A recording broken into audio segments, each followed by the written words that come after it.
moments later. Hello guys, welcome to my YouTube channel PS Pahadi blogger. तो देख सकते हैं मैं आ गया हूँ फिर से एक नए ब्लॉग के साथ। तो गाइस आज मैं बताना चाहूँगा लखिया भूत के बारे में। तो गाइस ये लखिया भूत है क्या? अगर जिसे पता है तो कमेंट में ज़रूर बताएं कि लखिया भूत है क्या। तो मैं आज गाइस आपको इस लखिया भूत का पूरा रहस्य बताऊँगा। तो गाइस ये लखिया भूत एक भूत माना जाता है, पर ये भूत है नहीं। भूत तो है, पर इसे भूत के तौर पे भी देखा जाता है और एक देवता के रूप में भी देखा जाता है। तो गाइस जब ये भूत गुस्से में आता है, जो लखिया भूत होते हैं, जब ये गुस्से में आते हैं तो ये संहार कर देते हैं, और जब ये खुश होते हैं तब लोगों को आशीर्वाद देते हैं। तो गाइस मैं आपको एक उससे पहले बताने से पहले मैं आपको एक वीडियो दिखाता हूँ। तो गाइस ये वीडियो को देखिए, उसके बाद फिर मैं आपको बाकी की कहानी बताऊंगा कि लखिया भूत होता क्या है, क्या होता है। तो देखिए गाइस वीडियो।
तो गाइज वीडियो तो आपने देखी दी होगी, जो लखिया भूत वाली वीडियो थी।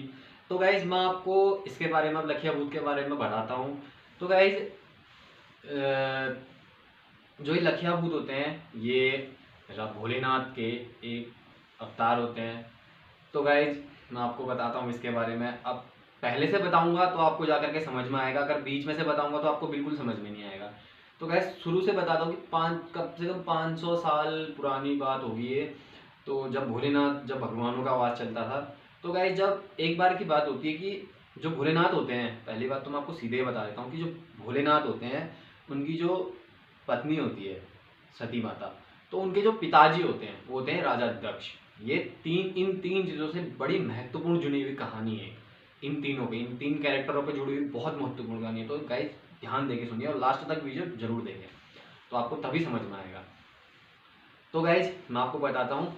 तो एक बार राजा दक्ष के महल में बहुत बड़ा यज्ञ होता है, और यज्ञ होता है तो उसमें सारी देवी देवताओं को राजा दक्ष बुलाते हैं। एक ही भोलेनाथ को नहीं बुलाते हैं। क्यों? क्योंकि भोलेनाथ होते हैं शमशान निवासी, और वो अपने तन बदन में राख लिपेटे होते हैं, बाघ की छाल लिपेटे होते हैं, जैसे आपको पता ही होगा। और वो सोने का आभूषण कुछ नहीं पहनते। तो इस चक्कर में वो राजा दक्ष उनको नहीं बुलाते हैं। तो अब यज्ञ शुरू हो जाता है, तो सती माता को क्रोध आ जाता है कि मेरे परमेश्वर पति को नहीं बुलाया मेरे पिताजी ने। तो वो गुस्से में आकर के वहीं राजा दक्ष के महल में चले जाती है, और जो यज्ञ होता है उसी यज्ञ में जा कूद करके अपनी जान दे देती है। तो गा तो गाइस तभी भोलेनाथ को पता चलता है कि ऐसा ऐसा हो गया है करके। तो भोलेनाथ बहुत क्रोध में आते हैं, और जब जाते हैं राजा दक्ष के महल में तो भोलेनाथ को बहुत गुस्सा आता है। जब सती माता जमीन में ग्रस्त पड़ी होती है तो उसको, सती माता को देख करके भोलेनाथ को बहुत क्रोध आता है। तो भोलेनाथ अपने एक जटा से बाल तोड़ करके जमीन में पटकते हैं, तब जा करके लखिया भूत पैदा होता है।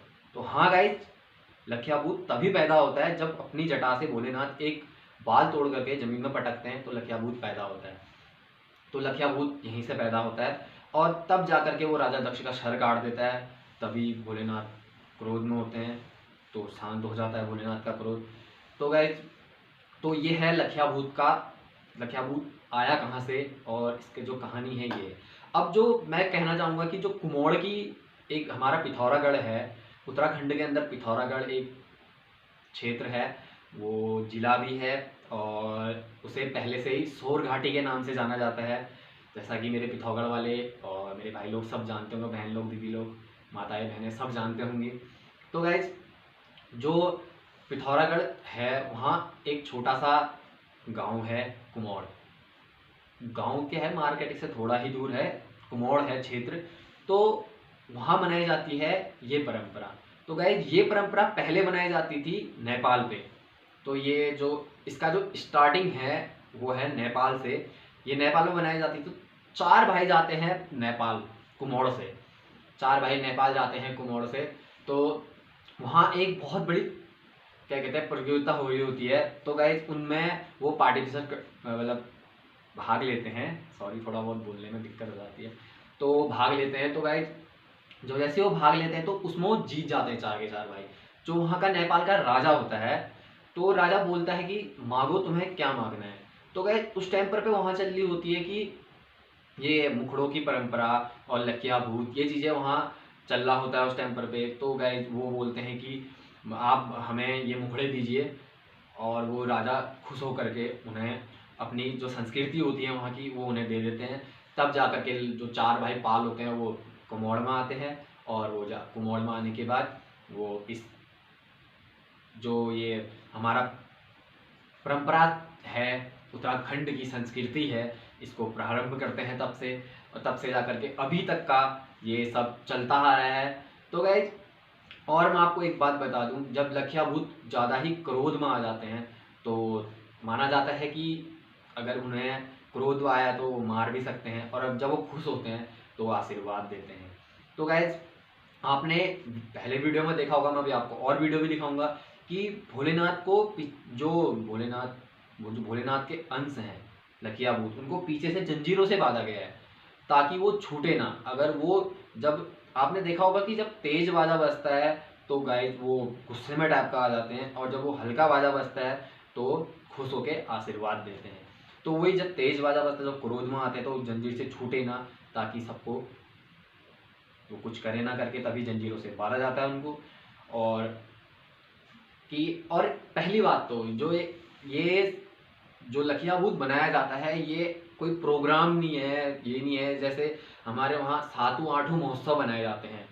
तो सातु आठू महोत्सव में इसी लखिया भूत को दर्शाया जाता है, और ये हमारी कृषि से निर्भर होता है ताकि हमारी जो फसल हो वो काफ़ी फले फूले, और हमारे जो क्षेत्र में है वो कोई क्या कहते हैं आपदा या कोई दिक्कत ना आए, इसलिए ये बनाया जाता है।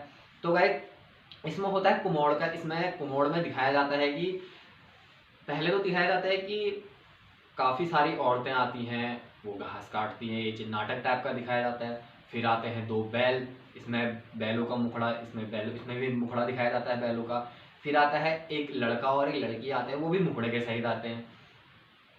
और उसके बाद इसमें काफ़ी तरीके दिखाया जाता है, बैल दिखाया जाता है पहले तो, फिर मुखड़े में लड़का लड़की दिखाया जाता है अपनी संस्कृति, और फिर उसके बाद मोर भी दिखाया जाता है इसमें। फिर आते हैं लास्ट में लखिया भूत।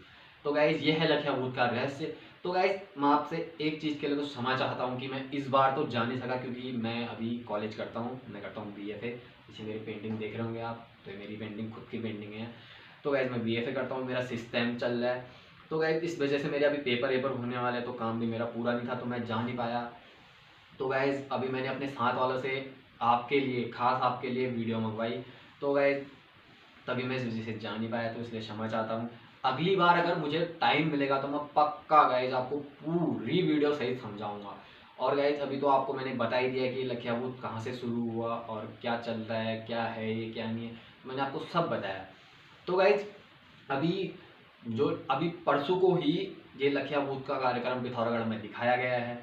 तो काफ़ी, और मैं एक बात और बताना चाहता हूँ, आप कभी अगर जो पिथौरागढ़ से है उनको तो पता होगा, जो मेरे सब्सक्राइबर हैं, मैं उनसे कहना चाहता हूँ कि अगर आप पिथौरागढ़ के अलावा कहीं से और देख रहे हैं तो गाइज एक बात और करना चाहूँगा, आप जाइए और कुमोड़ में देखिए कि कैसा होता है लखिया भूत का कार्यक्रम।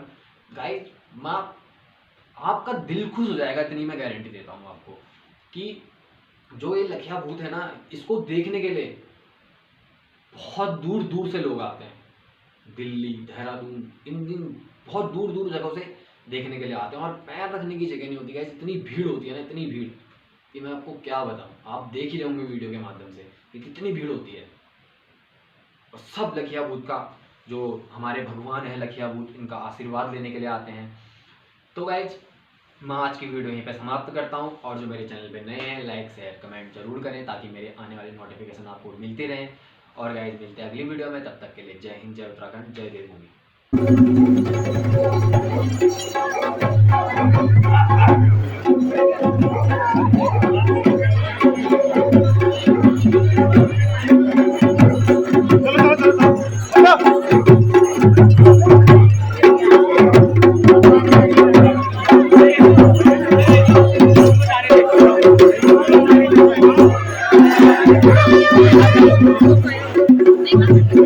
Yeah.